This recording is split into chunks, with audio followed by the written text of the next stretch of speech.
नमस्कार दोस्तों। आज मैं आपको सुनाने जा रहा हूं एक मजेदार कहानी जो आपको हंसाएगी भी और एक बड़ी सीख भी देगी। ये कहानी है उस जमाने की जब राजा महाराजाओं का राज था और अक्ल का मोल दौलत से कहीं ज्यादा था। हमारी कहानी के दो मुख्य किरदार हैं। एक हैं सेठ चतुरमल, जिनके पास धन तो बेहिसाब था, पर अक्ल, खैर उसके बारे में क्या ही कहें। और दूसरे हैं हमारे जाने माने बुद्धि के धनी बीरबल। तो कहानी शुरू होती है आगरा के एक आलीशान महल जैसे घर से। सेठ चतुरमल अपने नाम के बिल्कुल विपरीत थे। चतुर तो वो कतई नहीं थे, हाँ माल उनके पास बहुत था, इतना कि उनके घर के कबूतर भी सोने की कटोरी में दाना चुगते थे। एक दिन सेठ जी अपने बगीचे में टहल रहे थे और जोर जोर से अपनी अमीरी का बखान कर रहे थे। सेठ चतुरमल खुद से ही कहते हैं, वाह चतुरमल, क्या किस्मत पाई है तूने। जमीन से लेकर आसमान तक सब कुछ खरीद सकता है तू। अरे पैसे से तो भगवान को भी अपने वश में किया जा सकता है। तभी वहां से बीरबल गुजर रहे थे, जो बादशाह अकबर के दरबार से लौट रहे थे। उन्होंने सेठ जी की ये डींगे सुन ली। बीरबल मुस्कुराते हुए, सेठ जी लगता है आज आप बड़े अच्छे मूड में हैं। सेठ चतुरमल अकड़कर, अरे बीरबल, आओ आओ, अच्छे मूड में क्यों ना हो। जिसके पास मेरे जितना धन हो उसका तो हर दिन दिवाली और हर रात दशहरा है। मैं पैसे से कुछ भी खरीद सकता हूं, समझे। बीरबल, कुछ भी? सेठ जी, क्या आप इस पेड़ पर लगे आम खरीद सकते हैं?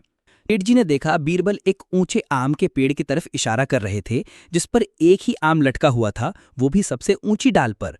सेठ जी हंसते हुए, हा, बीरबल, तुम भी क्या बच्चों वाली बातें करते हो। ये आम क्या चीज है, मैं तो पूरा का पूरा बाग खरीद लूं। अरे सुनो, इस पेड़ के मालिक को बुलाओ और उसे सोने की 10 मोहरें देकर कहो कि ये पेड़ आज से हमारा हुआ। सेठ जी के नौकर दौड़े और पेड़ के मालिक को ले आए।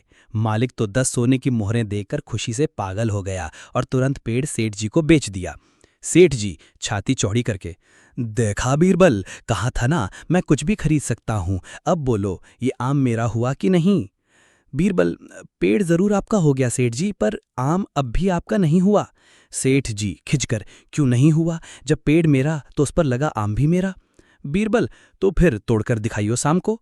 अब शुरू हुई असली कॉमेडी। सेठ जी ने अपने नौकरों को आम तोड़ने का आदेश दिया। एक नौकर पेड़ पर चढ़ने लगा, पर बीच में ही फिसलकर धड़ाम से नीचे गिर गया। दूसरा नौकर गुलेल लेकर आया, पर उसका निशाना इतना कच्चा था कि आम के बजाय उसने बगीचे के माली के सर पर पत्थर दे मारा।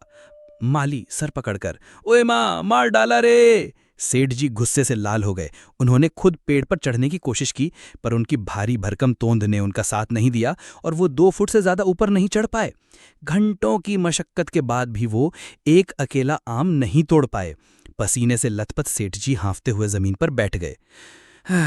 सेठ जी थक कर, हे भगवान, ये कैसा पेड़ है, सोने की मोहरें भी खा गया और फल भी नहीं दे रहा है।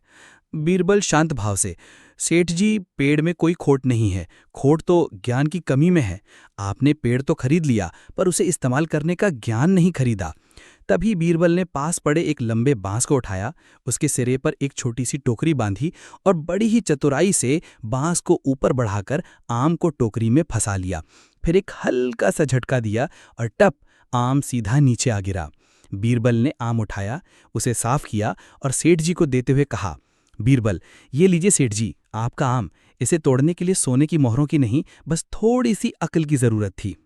सेठ जी का मुंह देखने लायक था। उन्हें आज पहली बार समझ में आया था कि चाणक्य ने सच ही कहा था, बिना ज्ञान के धन व्यर्थ है।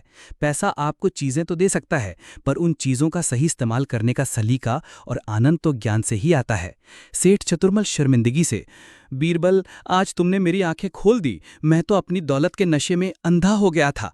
आज समझ आया कि असली धन तो बुद्धि है।